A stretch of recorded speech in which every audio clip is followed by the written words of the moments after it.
Pada kesempatan kali ini saya akan menjelaskan mengenai tugas review buku ke-7 Sosiologi Komunikasi. Saya atas nama Fitri Klopo dengan NIM 2003030083, kelas C semester 2, jurusan Sosiologi, Fakultas Ilmu Sosial dan Ilmu Politik. Baik, kita masuk pada inti pembahasan bab yang pertama, yaitu memetakan dunia yang lebih baik. Perjalanan aktivisme dan kemanusiaan dalam terang Big Data. Aktivisme harus diakui sebagai usaha individu atau kolektif yang dirancang untuk mendorong atau membimbing perubahan politik, sosial, ekonomi, atau lingkungan dengan maksud untuk membuat perbaikan dalam masyarakat atau memperbaiki ketidakadilan sosial. Sararian dan Katherina membedakan antara advokasi dan aktivisme, mengingat yang terakhir menyiratkan singkat keterlibatan yang lebih tinggi daripada yang pertama. Saya menggunakan istilah ini sebagai sinonim untuk menyederhanakan argumen saya. Lindsay Barnett dan Alexandra Segerbert juga membedakan antara logika tindakan kolektif dan tindakan penghubung berdasarkan berbagai konten individu melalui jaringan media. Penekanan mereka adalah pada individu dan teknologi yang digunakan dalam tindakan, meskipun perbedaan ini mungkin berguna ketika memikirkan tentang beberapa mobilisasi spontan yang diorganisir berdasarkan kerangka tindakan pribadi yang menyebar melalui media sosial. Model tersebut tidak cocok dengan aktivisme data yang terencana, kolektif, dan ideologis. Aktivisme data proaktif dapat menghasilkan jaringan berumur pendek, tetapi didasarkan pada nilai yang didasari dan diatur dengan hati-hati. Kita masuk pada pembahasan berikut, yaitu bab yang kedua, berbagai sisi infrastruktur data. Abstrak. Pengawasan pemerintah dan perusahaan memanfaatkan infrastruktur data secara ekstensif, dikombinasikan dengan pengetahuan individual, eksperimen waktu nyata, ilmu perilaku, pemodelan yang tidak terlalu menyeramkan, seperti menyediakan layanan yang diproduk yang lebih baik. Bab ini membahas secara singkat berbagai penggunaan sosial dari infrastruktur data oleh berbagai perilaku, termasuk pemerintah, perusahaan, dan lembaga mental antar pemerintah, serta peneliti dan jurnalis. Idenya adalah untuk membingkai dan mengontekstualisasikan dan aktivisme data yang proaktif. Pada tahun 1930-an, IBM menyediakan teknologi kepada pemerintah Nazi untuk membuat katalog sekelompok orang. Pengawasan saat ini melibatkan inspeksi tidak hanya kelompok, tetapi juga individu, tetapi juga ditawarkan kepada indera tanpa bantuan dan apa yang dilaporkan secara sukarela. Artinya, dengan munculnya data besar, pemerintah sekarang dapat fokus tidak hanya pada kelompok, tidak hanya terhadap kelompok, tetapi juga pada individu sebagai individu. Politik komputasi menggabungkan berbagai elemen, penggeseran dari sosial berbasis jaringan yang ditinggalkan, ilmu perilaku dan pemodelan komputasi, dan algoritma yang dimiliki dirahasiakan. Baik, kita masuk pada bab yang ketiga, pembahasan berikut, yaitu aktivisme data proaktif. Kegiatan data proaktif. Menurut paraphrase Christian Foch, aktivisme data dapat dianggap sebagai aktivisme yang diatur sendiri, dikendalikan oleh warga, dikelola sendiri, non-komersial, yang menyalurkan konten yang mengkomunikasikan visi dunia alternatif untuk perubahan sosial. dengan memanfaatkan data.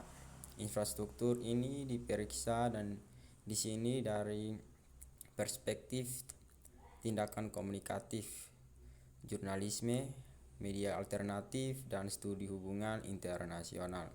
Teori gerakan sosial kewarganegaraan, monitor, dan ruang publik. Inisiatif aktivisme, data memerlukan tindakan komunikatif besar-besaran. Mereka memiliki karakter analitis empiris. Karena ketika berurusan dengan data, mereka melibatkan eksplorasi ilmiah. Penyebab yang dibingkai oleh faktor sosial politik seperti tindakan komunikatif lainnya. Aktivisme data mengintegrasikan dunia objektif sosial yang subjektif. Aktivisme data mencakup elemen teologis atau berorientasi tujuan, misalnya menghubungkan aktor dan fakta dunia objektif. Faktor yang diatur norma yang menempatkan tindakan di dunia sosial, misalnya kampanye berdasarkan subjektif mereka untuk mobilisasi orang lain. Dengan demikian, dengan menerapkan definisi bersama, aktivisme dan proaktif dapat dianggap sebagai proses pembangunan makna sosial yang diwujudkan melalui tindakan komunikatif yang didefinisikan sebagai tindakan kolaboratif berdasarkan pemahaman bersama masyarakat yang berupaya untuk menghasilkan perubahan sosial dengan menggunakan pengetahuan yang diekstrak dari perspektif studi gerakan sosial. Gerakan sosial adalah jaringan organisasi dan aktor yang tersebar dengan kepentingan yaitu dari perspektif studi gerakan sosial.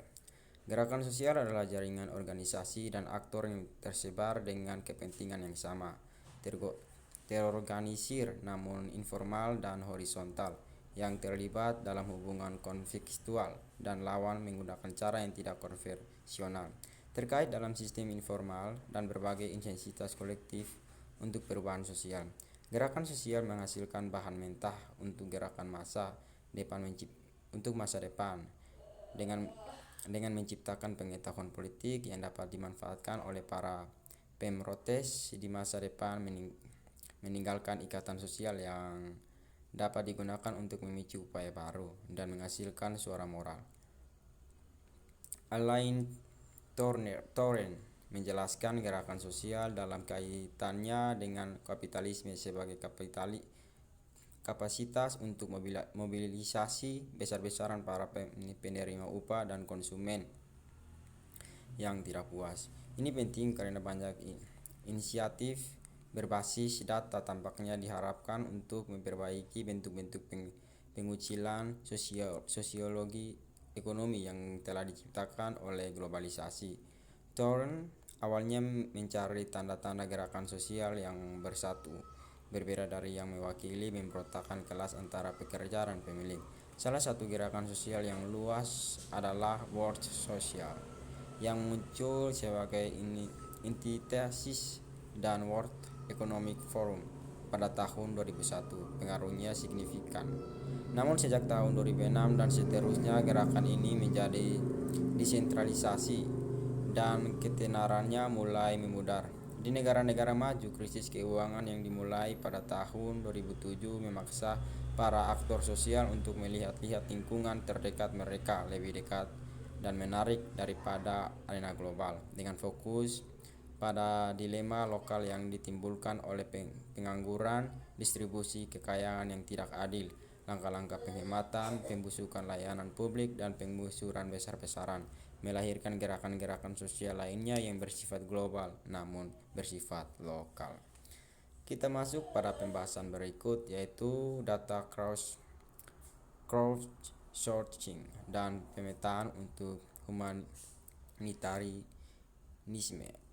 Pada tahun 2011, OCHA mengundang Saya ulangi, pada tahun 2011 OCHA mengundang kolaborasi Ushahid ketika perang saudara Libya semakin intensif pada bulan Maret dalam pembuatan peta krisis Libya untuk memberikan kesadaran situasional dari situasi yang berkembang, karena PBB tidak memiliki akses fisik ke negara tersebut atau kapasitas menganggur untuk memanen, mengotentikasi dan mengelola sejumlah besar informasi online yang tersedia.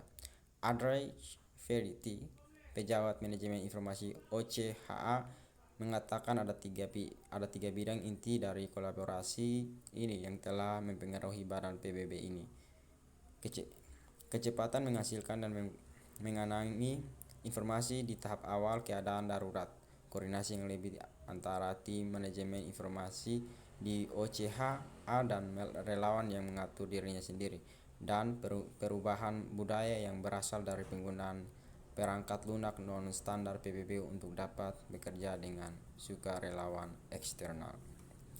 Kita masuk pada pembahasan berikut, kesimpulan dan area untuk penelitian lebih lanjut. Abstrak. Meskipun infrastruktur data mengandung kekurangan, kesenjangan, dan bias yang menggunakan untuk memahami kompleksitas dan menemukan solusi untuk masalah sosial dengan cara yang demokratis dan partisipatif, peneliti, pemikir, dan praktisi di seluruh dunia akibat dalam mengadukan angka kolektif, pembuatan peta, dan aksi sosial berdasarkan cara-cara baru untuk menghasilkan dan menggunakan data. Dengan demikian, mereka juga memperdayakan masyarakat dan menyebabkan perubahan paradigma, misalnya humanitarianisme digital, serta gangguan dalam pendekatan top-down, arus utama dan konvensional terhadap data fisika. Mereka berorientasi pada tindakan ulama, data berbasis aktivis, dan jurnalis menghasilkan peta, platform, dan alih akses untuk dunia yang lebih baik. Big data adalah perwujudan dari masyarakat yang terdiri dari individu dan mesin saling terhubung, serta alat yang memadai untuk menjelajahinya. Namun mereka tidak sempurna karena perubahan masyarakat saat ini hanya memungkinkan adanya ketidaksempurnaan sistem pemetaan, dan kumpulan data seringkali tidak lengkap, bias, dan selalu dibingkai oleh konstruksi sosial, ekonomi, dan ideologi. Namun demikian, meski dengan kekurangan sistem informasi berbasis data dan infrastruktur komunikasi dapat membantu kita menavigasi masyarakat big data ini. Infrastruktur data telah melahirkan bentuk negatif dan kerja sama publik swasta. Bisnis besar bekerja sama dalam pengawasan pemerintah secara besar-besaran, seperti yang diilustrasikan oleh kasus Snowden. Infrastruktur data juga dapat memungkinkan kompleksitas ditangani secara demokratis, karena di tangan masyarakat dapat memperdayakan mereka dan bertindak sebagai pemerhati sosial. Ini adalah cara penggunaannya dalam aktivisme data. Demikian penjelasan saya mengenai review buku ke-7 Sosiologi Ilmu Komunikasi. Kiranya apa yang saya presentasikan melalui video ini bisa bermanfaat bagi kita semua. Terima kasih.